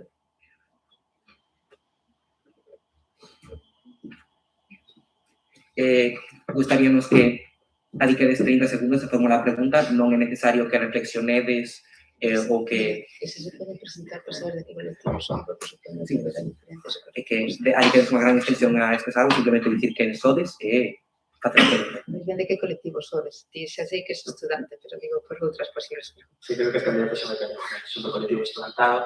Eu quero facer unha pregunta rápida e tamén pedimos unha declaración pública sobre esta cuestión. A Comisión Electoral Central ven de tomar unha decisión a día de hoxe para emitir unha recomendación a toda a comunidade universitaria para que no día previo ás eleccións, o día de reflexión, non se utilicen medios institucionais nin canais principais de comunicación académica por ningún dos colectivos para direccionar o seu voto. Eu quería preguntar ás candidatas se están de acordo con esta cuestión e, en caso de que o estean, si poden emitir a recomendación ao seu eleitorado, ás persoas que están pensando en votadas, que se comprometan a seguir esta recomendación e permitir que a xornada de reflexión sexa unha xornada de reflexión. Gracias. Se queredes, comezo a responder. Non sabía desta decisión da Comisión Electoral. Non sei cando saiu. Agora mesmo, ainda non se enviou por correo, pero está tomado. Bueno, pois, por suposto, na xornada de reflexión pasaron moitas cousas que non terían que ter pasado. Houve mensaxes que nos fixeron chegar tamén a nós, pero nos decidimos non entrar aí, porque para nós este debate se estaba a sair do que tiña que ser, que era precisamente un debate electoral dentro do plano académico. Vale? Entón, nós non entramos aí precisamente para que non se nos pusiera no mesmo plano o que fai este fango, que provoca fango, que o que se ten que defender de. E mantivemos a cordura, e mantivemos o objetivo claro que era estar aquí, que a comunidade universitaria nos dera a súa confianza para chegar ata esta parte, non? Votouse que quería haber un cambio, agora veremos que se decida, porque estamos nun partido novo, quen queremos que lidere ese cambio. Vale? Pero a dirección do voto non se pode dirixir. Non sabemos tamén que houve aulas, porque por a idade que teño, os meus amigos teñen fillos en diferentes facultades, estudando diferentes cousas, sei que houve aulas onde se pediu, separaron as clases para votar. Entón, eu querería pedir, en particular, agora que xa non hai dúbida de quen das candidaturas é o que está facendo estas cousas, e máis, como que falaba pola mañá das pintadas que apareceron nas fachadas de Ciencias de Educación, querería pedirle, non me quero vitimizar, non o fixen nunca, non son dese aspecto. A mí me gusta ser unha persoa que traballe cada diante e non traballar vitimizando, senón, pero me gustaría tamén pedirlle pois, a Rosa, que é compañeira, contas e traballamos na mesma universidade e seguiremos facendo que pare estas situacións que está facendo agora, claro. Profesora Maite Flores. Déixame acabar ca petición. Comentábamos que as preguntas iban a ter en torno a un minuto e medio para escorzar cada unha de vos. Gustaríanos pedirvos que nos deixades repartir quen fala e o tempo que tedes para responder para evitar que eso sois sexa... moderadores, pero parecíame unha pregunta que era caída e Sí, que tocaba a comprendo, resposta é moi comprensible, correspondente. pero, por favor, manteñamos o debate para evitar viciar o debate e que poida ser confuso, Por tanto para a suposto. xente aquí presente como para a xente en Por casa. suposto, simplemente era por debatir, Sí. realmente, por solicitar algo que penso que Rosa pode facer perfectamente porque é compañera igual que a mí. Comprendo, é un asunto completamente afable e pasamos agora para que poida responder. Tedes o meu compromiso de pedilo, pero, bueno, eu creo que tamén, bueno, podo chegar a quen podo chegar, unha ampla parte da comunidade universitaria, pero tamén vos pediría a todos os que, e todas os que estades aquí, que, pois, que respectedes esa xornada de difusión, que pidades ás vosas compañeiras e compañeiros que tamén o fan. Moitas grazas. Continuamos as preguntas e, unha vez máis, por favor, deixádenos realizar o noso traballo, repartir quen fala e cando tempo para evitar que o debate chegue a ser un pouco lioso para os espectadores. Adiante. Bueno, boas tardes. Son Diego. Non teño moi clara a miña posición como estudante porque os estatutos non a deixen moi clara. Veño a facer unha pregunta sobre un dos bloques que xa se tratou, que é o de garantías democráticas. Existe preocupación entre o estudantado por as garantías democráticas por a nosa participación nos órganos de goberno nesta universidade.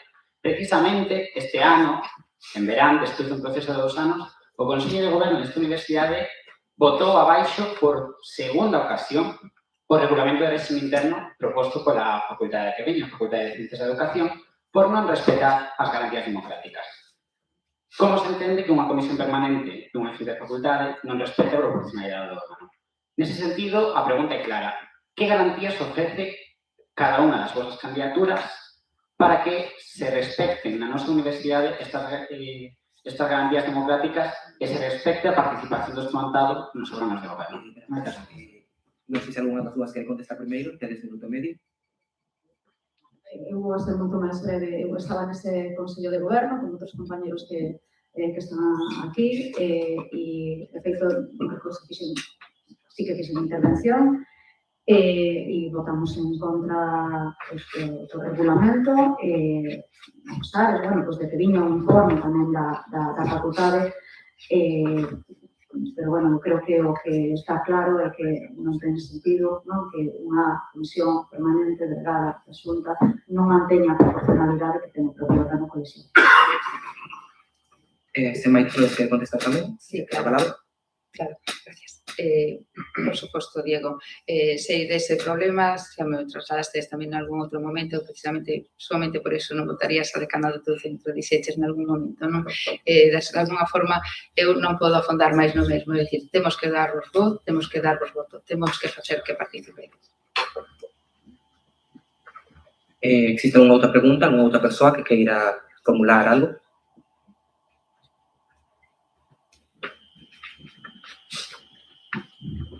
Mais, se podes presentar de que colectivo eres, como pedía a profesora Maite Flores, sería de agradecer. Bueno, eu son do colectivo de estudantes, quería facer unha pregunta moi xenérica para darvos ideas espallantes. Como ides, se tens algunha iniciativa concreta para fomentar o debate, a práctica deportiva? Dado que unha pregunta tan aberta, penso que requeriredes un minuto e medio para contestar. Non sei se algunha quere comenzar. Se non, quizáis, se podemos concretar un pouco máis a pregunta, se non... Se non, comezamos agora. Máis concreto non pode ser. Tedes algunha iniciativa concreta para a práctica deportiva? Algunha quere comenzar? Igual, quero dicir, medidas concretas, máis concreta a pregunta non pode ser.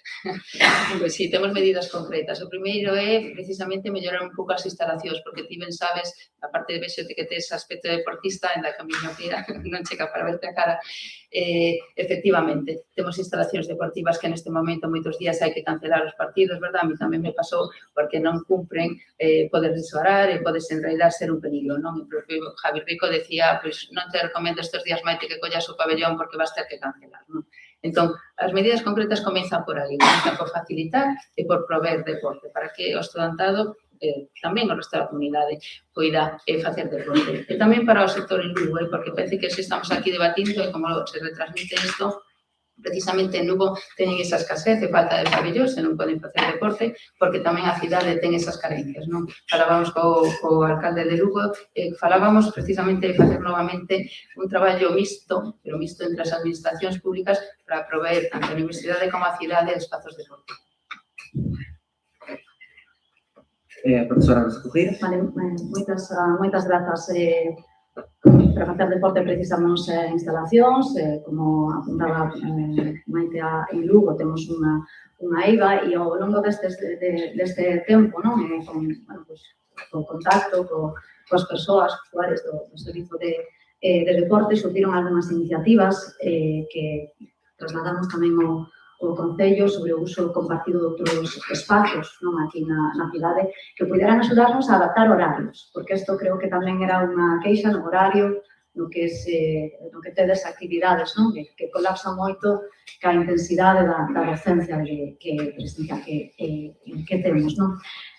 Como medidas, o fomento do deporte como espazo de convivencia, atención ao deporte de competición, o fomento do deporte mixto, que creo que quedou un pouco de lado, e, por suposto, tamén o fomento do deporte feminino. Máis preguntas? No medio está... Unha vez máis, como solicitaba a profesora, se podedes presentarvos ou dicir de que colectivo sodes, sería de agradecer para contextualizar as candidatas sobre... Eu penso que esta xente xove identificamos que son estudantes e alégrome porque a idea inicial era que fose un debate de estudantes. Así que identificamos que es estudante, hagas que digas o contrario. Bueno, hola a todas as candidatas, eu son Alexo Rivas, hasta aí un pouco vivía no Mundo das Nacións, que está aquí o meu director Eduardo. Xa me coñecedas as dúas, xa teño falado coas dúas e quería facerlle unha pregunta á candidata Maite Flores. Mire, vostede decía hai ben pouco, hai un par de meses, que puxera o seu cargo na CIUGA a disposición do equipo reitoral en dúas ocasións. En cambio, cesaron, como se veu nas noticias, e vostede criticou as formas deste cese. Eu queria preguntar se non sería tamén, xa que vostede fala de seguridade democrática, se non sería o máis lógico, tamén que dixo que perxudicaba a súa candidatura a permanencia neste cargo, se non sería o mellor haber renunciado vostede por conta propia antes de que cesase. Moitas gracias. Para evitar a xeración de crispación, opinamos que nesta pregunta non debe contestar os Brujeiros. Entón, un minuto e medio para que Maite Flores poida contestar, cando estea lista. Vale, incluso os 3 minutos, porque Rosa non ten que responder por que me cesaron. A pregunta, a cuestión, vou dicir dúas cousas. Primeiro, o meu cargo como delegación, o cargo de confianza do equipo reitoral na CIUGA é unha institución fora da universidade e precisamente por eso non participo en ninguna das decisións do equipo de goberno. Cando eu fixen a miña posta a disposición en maio, xustamente cando se soubo que María José se iba a presentar, non quero falar agora dela porque xa está fora do proceso, o que se me pediu é o meu compromiso institucional para levar a cabo o traballo que só podía levar a cabo porque era a persoa que coñecía como funcionaba todo este proceso. Eu non teño decisión, nin teño coñecemento de que está a pasar dentro da casa, nin teño ningún ferramenta realmente para facer manipulación do equipo de goberno. De feito, viuse que precisamente, cando vos faltaba a vicerreitora estudante, dicía, poderemos investir 75.000 euros para o estudantado. Nós non tiñamos esos datos, ao menos eu, porque non traballei nunca aí. Entón, non estaba facendo uso do meu cargo para iso. Mais transparencia, tamén puño en dúbida que transparencia era, e ya non me gustaron as formas do reitor cando fui a xente da candidatura María José que estaban todos todavía nas vicerreitorías. Entón, respondendo a isto, non me parece transparencia, eu puxen o cargo a disposición, o traballo que eu fago non ten nada que ver ca propia universidade, o único que ten que ver é a porta de acceso á universidade, non?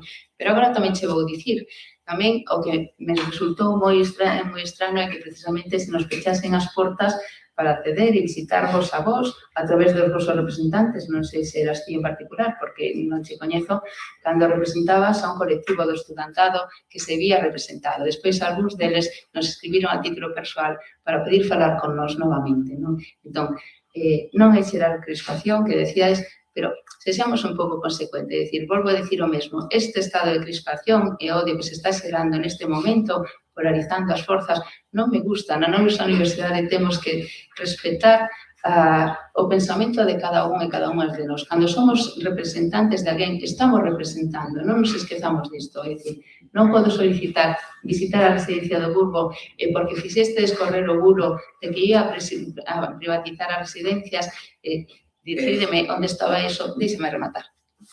Gracias. Eu dicir que remataba isto, non fagades, non nos podades recibir. Gustaríame recordar tanto ao público como as persoas que están aquí a falar que teñan cuidado con referir ataques que poden considerarse persoais. Non considero ningún ataque. Penso que está ben que me pregunte, eu lle respondo. E lle aclaro tamén outra situación, que xa que nos atopamos, pois non me gustou. Creo que tamén ten que ser. Gracias. E continuamos con a ronda de preguntas, se alguén ten algo máis que queda formular. Sí. Esta sí que se identifica, que non sei que sector é. Unha vez máis, se podes identificar? De Carmen Espinera. De Petexas. Petexas. Vale, moitas gracias. Vimos unha temporada no que na política que se aplicou co Petexas houve nepotismo e unha discrecionalidade tremenda, nunca vista na universidade. Bueno, nunca vista polo menos no último cuarto de século, creo que levou. E me gustaría saber que compromiso asumen as candidatas á rectoría para acabar con esta situación. Gracias. Un minuto e medio para contestar esta última pregunta. Alguna quere comenzar? Non, igual. Comento, eu vou a ser máis breve porque isto xa surdiu no debate do PPSAS. Témolo tamén no programa e con dúbidas de se introducilo, porque, bueno, no fondo é dicir facer o que marca a lei, non? Reducción ao que ten que ser a designación de comisións de servizos e atribucións temporais defensivas. Son figuras que temos no Estatuto Básico do Empregado Público que son para empregar en circunstancias temporais e sobrevidas. Está ben que teñamos ese recurso, pero que non poden nunca sustituir necesidades estruturais ni ser asignadas para a súa discrecionalidade. Eu penso que te refires, Carmen, máis ás formas, non? Non, as formas e os fondos. O sea, a arbitrariedade de decidir que unha persoa está ou non está e utilizar libidinosamente a legalidade para chegar a ese punto, forma e fondo, son as dúas cousas. Pois mira, precisamente identificamos que isto era algo que non tiña que ter sucedido tampouco nunca, non? Esas formas, esa toda a estrutura de direccións de área que imos erradicar, imos sacar, non a imos manter precisamente porque vimos o perverso que pode ser, chegar a ser, non? Entón, garantía total e absoluta. Penso que as dúas persoas que xa puxemos a luz, non, de quenes van constituir ese equipo xerencial, que haberá máis, que iremos tamén dando nomes, mostran a súa labor de consenso, a súa forma de facer. Penso que estaréis de acordo comigo porque son xente coñecida da casa, non? Entón, por suposto, non imos permitir que volva a suceder eso. Por eso, afincamos ou afondamos moito en que vimos facer diálogo e poñervos en valor realmente a todas e todos os que somos nós, non? Precisamente, eu decidí sacar o nome da xerencia que non necesitábamos facer até máis adiante para que non se nos empezase, que xa nos estaban dicindo como premiaresa en Lugo e xa me dixeron agora estaban a dicir que vas levar a Javier Ferreira e xerente. Non o levo porque non me gustaban as formas, precisamente por iso non o levo, por moitas outras cousas, non?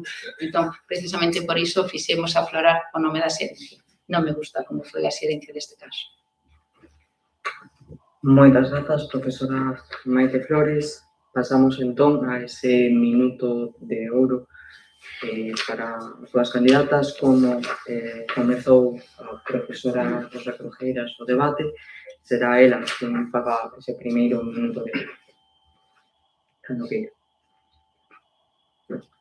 Ben, o noso, sabédelo, é un proxecto colectivo e eu vou a pedir o apoio a toda a comunidade universitaria porque vos precisamos a todas e a todos. Non? E pedimos este apoio dende a unidade, dende o traballo, dende a participación, dende o diálogo e dende a escoita. Non? Creo que debemos sumar onde xa hai consensos que xorden dun esforzo colectivo de persoas traballadoras, de estudantado, que queremos o mellor futuro para a nosa universidade. Unha universidade que sexa a bandeira do bo goberno, do feminismo, da inclusión, do cuidado dos seus e do seu, e que defenda a súa autonomía. Dende esta identidade colectiva, temos que, ademais, garantir o mellor futuro para a nosa universidade, unha universidade pública e galega, a mellor universidade para as novas xeracións, a mellor universidade para as persoas que a construen e a mellor universidade para o desenvolvemento do país. En este futuro temos que estar, repito, todas e todos, e por iso pedimos a vosa participación e o vosso apoio ao 11 de marzo. Moitas grazas, profesora Rosa Crujeiras. 100 minutos de ouro para a profesora Maite. Como ben sabedes, a USC ten máis de 531 anos de historia, moito talento e un gran potencial. Pero isto non garante un futuro exitoso, porque o prestixio non se herda, traballase. E o talento, se non se lle brinda as condicións axeitadas, acaba fuxindo. O voto do vindeiro mércores non é só unha elección entre dúas persoas, Maite Flores ou Rosa Crujeiras. É unha elección entre dous modelos e entre dous equipos. E tamén é a elección do ritmo que queremos imprimirle á universidade dos próximos 6 anos. Se credes que a USC pode aspirar a máis, nós somos a vosa opción. Nós traemos aires novos, non aires de volta ao pasado. Nós prometemos comodidade, non vos prometemos comodidade, prometemos avance. Estamos aquí para facer que as cousas que queremos para a nosa universidade pasen de verdade. Pídovos o voso voto e pídovos que nos axudedes a convencer aos vosos compañeiros e compañeiras, porque a remontada é posible. Moitísimas grazas. Así pechamos este debate, agradecendo tanto aos asistentes como a organización por parte dos sectores 1, 2 e 4 deste debate. Grazas a IT por ir a organizar, aos estudantes que estiveron aquí organizando e tamén a participación de Petexas para a súa organización. E, sin máis, gustaríanos desexar moita sorte a ambas candidatas nos próximos comicios e pedir a toda a comunidade universitaria que non se esqueza de votar, sobre todo os estudantes, porque o seu voto é moi importante. Moitas grazas.